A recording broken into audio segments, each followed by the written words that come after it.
Hi family, friends, this is Mark Tano in my home here in Hartwick.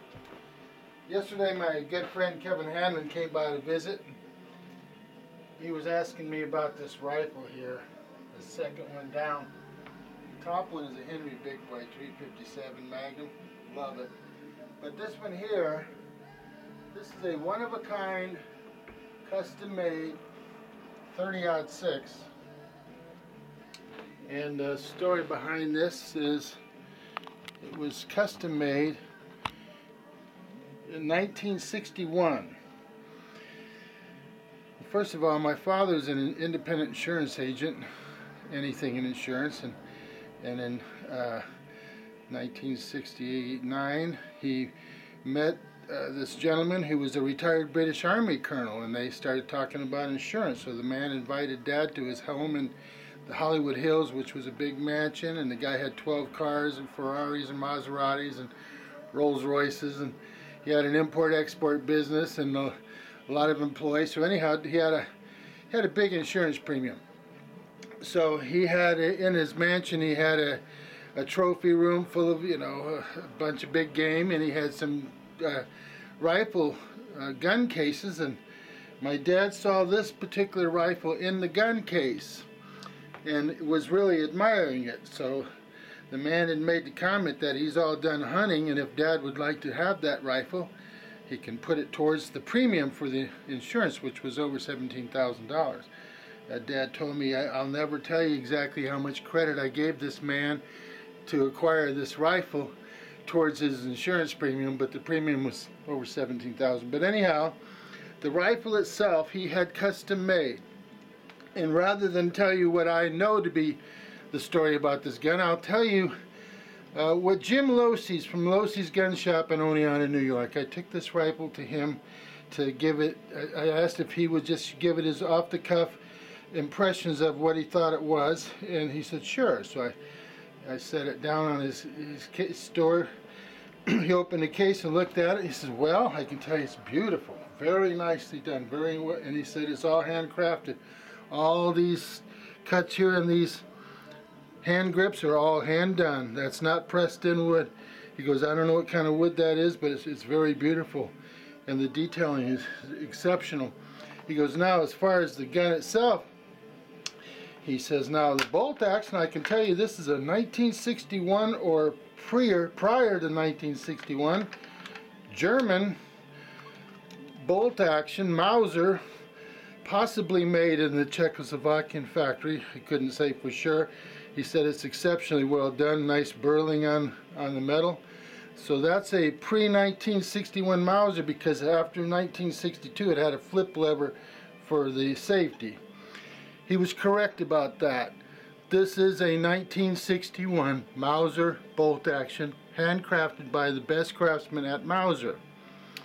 So then Jim looked at the rifle and he goes, now the barrel, oh, he says this is a hybrid. He was correct about that too. He said, because this barrel, this is British. This is made by the British Firearms Company. They're the people that made all the weapons for the British Army in World War II. So this is a hybrid, and it's got Williams open sights. He said it doesn't get any better than Williams open sights. I wish you could see him really good in that video. He said, so that, and he said, now how many shots does it hold? And I said it's a 6-shot.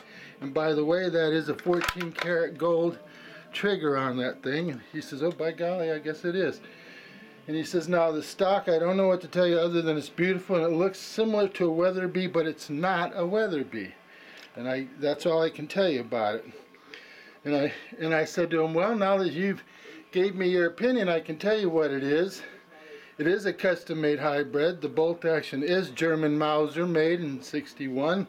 The barrel and the loader mechanism and the trigger is all British, 1961, custom-made. He did point out that this barrel is about 1.5 inches to 2 inches longer than a standard 100 rifle would be. And as for the stock, this British Army colonel's favorite car was his 1952 Rolls Royce Silver Shadow.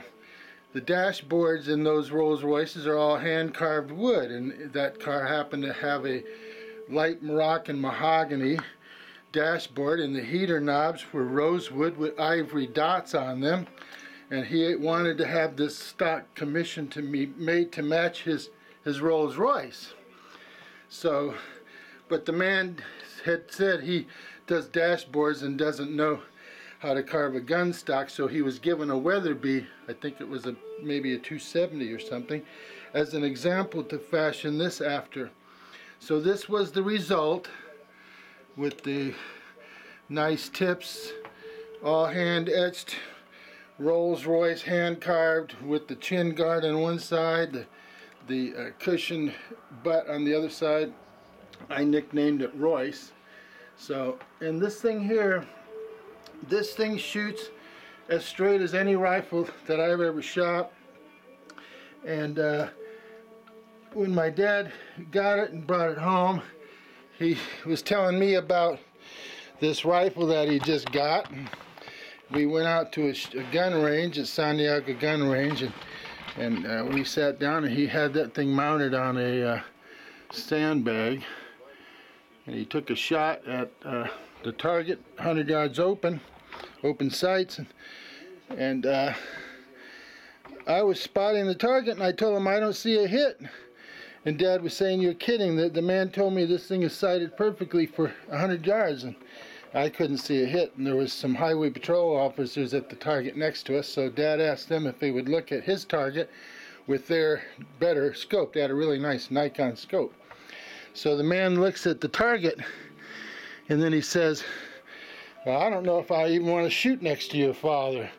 And I go, why? He says, well, take a look at the X. The lower right-hand side of the X is gone. Your dad is 1/8 of an inch off an absolute perfect bullseye. So he was right. And then Dad became very happy after that. Then 2 weeks later, we went hunting with this rifle down by the Nogales-Mexico border. And I was 15 years old. And this particular 4-point right here was taken down with that 30-06, and then 2 years later, when I was 17, there's this 10-point. This was a 225-pound mule deer. So that's basically the story of this 30-06, a one-of-a-kind, custom-made. It's more, to me, more like a piece of art than it is a gun.